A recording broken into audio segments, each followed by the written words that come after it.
Good morning. Good morning. And welcome. And thank you.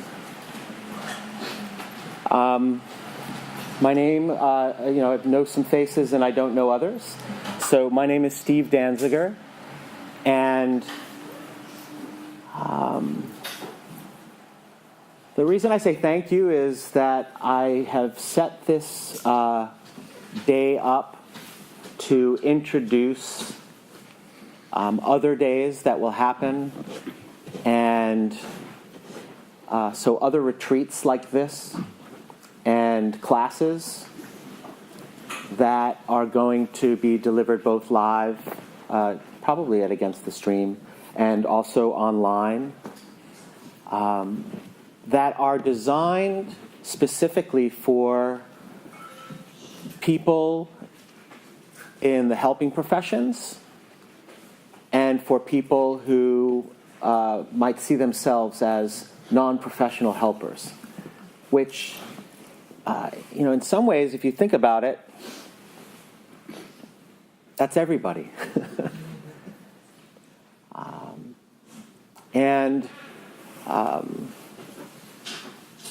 There was a book in the 70s, and I meant to actually pull it out of the bookcase before I came here.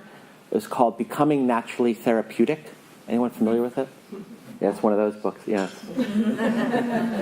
It was at Bodhi Tree when Bodhi Tree was there. And it was basically about how we're all, everyone's a therapist, right? Everyone's a helper. Everyone can be there for someone else. And the book was actually kind of helpful in that 70s kind of way, in giving a little bit of instruction and advice and help for helpers to understand how to take care of themselves in the midst of all that. And so that is and I'll use the word that goes with it, even though it's not very Buddhist, but that is my obsession. My obsession is, in terms of why I've asked you to gather here today and practice together, my obsession is that people who are in the helping professions feel like they have the foundation and the grounding and the Dharma fuel to be more helpful and not burn out and not get lost in some kind of samsaric version of helping. So I'm going to tell you a little bit about why that's my obsession, and then I'm going to talk about a little bit our agenda for today and where we're going with this.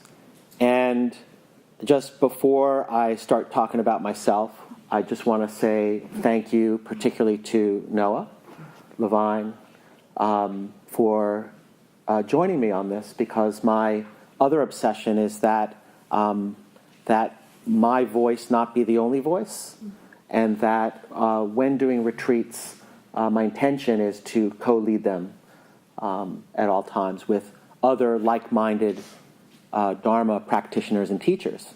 And just so happens that Noah and I are so like-minded that we run around opening treatment centers together. So thank you, Noah. And so just a little bit about sort of why clinical Dharma, or why should it even exist. And so my experience has been that self-disclosure begins immediately. So I got sober 26 years ago, and I've stayed sober since then. And what happened was I was taken to a Zen monastery for an AA retreat when I had about 4 months sober. So think about that. Do the math on that for a minute. And so I was given the option of, you can sit with the monks, or you can just stay in this retreat house and we'll eat spaghetti and we'll do the steps. Or you can go over to the Zendo and you can eat, you can take the meals like they do in the Zen tradition, and you can maybe get a meditation lesson. And so I got a meditation lesson, and I sat down, and the lesson was, and I think Noah's heard me say this before, my first meditation lesson was delivered by someone who's about 6'5". He had been one of the biggest speed dealers in San Francisco in the 60s, and he was now a monk, and a sober monk. And he was dealing speed at the monastery. No, so made for interesting meditation. So anyway, he said, and those of you who know Zen a little bit, he said, Zazen, sit down, shut up, don't move. And he rang the bell. And I'm 4 months sober. I'm like, okay, so maybe I can do this for 5 minutes. Anyway, he didn't ring another bong for about 45, 50 minutes, as far as I could tell. So my first meditation that I ever did in my life was essentially a mantra, which was, ring the fucking bell, ring the fucking bell. When are you going to ring the fucking bell? Ow, ow, ow, ow, ow. Bong, 50 minutes later. Anyway, like any good, I don't know what, I put some of it towards my being a little bit of an addict. My reaction was, wow, that really hurt, that really sucked. When are we going to do it again? And so I've been sitting ever since. And I actually I lived at that monastery for a year at one point, in 1998, and sitting a long, long time in the Zen tradition. And a couple of years, about 3 years ago, Noah approached me, and Noah and I have known each other just sort of on the fringe of each other for 25 years. And he encouraged me to come over to the Vipassana insight, Theravada side of things. The best side. Yeah. Just a window into our life together is, anytime something comes out of my mouth and he'll say something to the effect of, that's some Zen bullshit. Anyway, it all works just fine. And so the rest of the story, so that's the Dharma story, and then the rest of the story essentially is that my first job that I had coming out of unemployment of my first months of sobriety was I became a high school English teacher in Crown Heights, Brooklyn. So I'm not sure which part of that was the yeah, but I believe that there's like about 10 things that are yeah about that myself. So thank you for that yeah. So, Crown Heights, Brooklyn, and those of you who hear Crown Heights and are old enough, the riots in Crown Heights happened the summer after my first year teaching. So I'm like kind of 2 years sober almost, and they're having race riots in the neighborhood where I'm teaching, and I just learned how to teach, and ended up going towards that, and ended up becoming, over the next 15 years, pretty much a conflict resolution, anger management, diversity, prejudice reduction trainer. That was like most of what I did. And when I moved out here to LA, I became a therapist. And so all through this 25 years, I've been noticing, sometimes consciously and all the times unconsciously, just how important it has been for me to have the Dharma in my life to do everything that I just said that I do.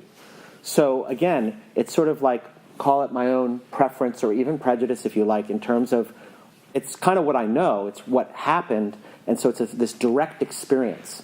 And so what I was hoping to do with Clinical Dharma was to share that experience with others, hoping that they might have that same direct experience of the Dharma as it relates particularly with their being able to help others. And, I'm not inventing any wheels or anything like that. Just feel compelled to sit together in this way about this subject.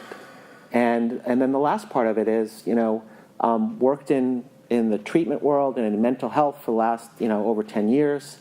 And, when Noah and I started having breakfast together and talking about starting what is now Refuge Recovery, I realized, this is sort of like, it's not just my last stop on the train. It's like, it's oh, thank God the station was there, and this is what I've been meant to do all this time. And this is kind of how I believe that people can get well. So I best be taking care of myself and stay well myself so that I can make this basically dream come true. So I wanted to give you that backstory since I've never met a lot of you before, and also to give you a context for what today is about. So the model for clinical Dharma, and of course everything is a process, but the model that I'm hoping to do is retreats like this, half day, maybe full day down the line, and the retreat is a retreat. This is where we get to practice together. So I'm offering this, it's freely given, freely offered, we'll talk about that later, but it's freely offered as a way for us to all start to maybe feel what it might have to offer for you. And so we are going to work within the noble silence. And the noble silence being that once we ring the bell and go past this sort of introductory piece, that until we're done at 1 o'clock, although we'll take some questions and answers, so there'll be an opportunity to speak. But during the sitting and the Dharma talk, and we're going to have some walking meditation, we ask that you maintain the noble silence. For those of you unfamiliar with the noble silence, if you haven't done this before, essentially, no talking. Is that George Carlin? Who does no talking? Who is that? No talking. Anyway. Just got lost. So if you have a concern or a question like logistics, or you're uncomfortable, or you need help, whatever it is, of course, come to myself. You can come to Noah, Josh, as long as he's here. Josh Lickman is a clinical Dharma fellow, as it were, and is the doctor, the medical director at Refuge Recovery. But just come to one of us, Shannon, also over here, who might have checked you in. And if you have a concern, go to the side somewhere where it doesn't disturb. Okay? And so the other thing with noble silence is, and this was really to talk about sit down, shut up, don't move. With the noble silence at the Zen monastery, keep your eyes to yourself, right? Or we don't speak to each other that way either. It's giving ourselves the opportunity to go inward and to notice what it's like, actually, to be in Sangha while also being inward. So it's less a sort of direction than it is an observation of what it was like. So, is there a question back there? Yeah, I missed I'm not sure what Sangha means and the other word that you said. I'll try and find the other word. Oh, it was the word you said after Sangha. I think you said as opposed to or in addition to. I just couldn't hear that one. Okay. So Sangha is community, right? So in encouraging the noble silence, the thought might be like, oh, now I'm just all by myself amongst people and strangers and whatnot, and we can't communicate. But in fact, the strongest communication, or what I feel is the communication, is all of our practices are strengthening each other's practices by our, sort of staying within our space for the period of time. Dharma, loosely translated, or the best translation for today, would be truth with a capital T, the wisdom of the Buddha and the wisdom of Buddhist teaching since then, and really the wisdom that came before Buddha, that Buddha channeled in a certain way. And samsara is a word I used, and samsara is, again, my Zen background is coming at me, but samsara is, in essence, the opposite of nirvana, right? That samsara is this worldly life with its suffering and difficulties, and more will be said about that during the talks. So the agenda for today is that we're going to start with a guided meditation that I will guide, and then when we come out of that meditation, I will give a talk.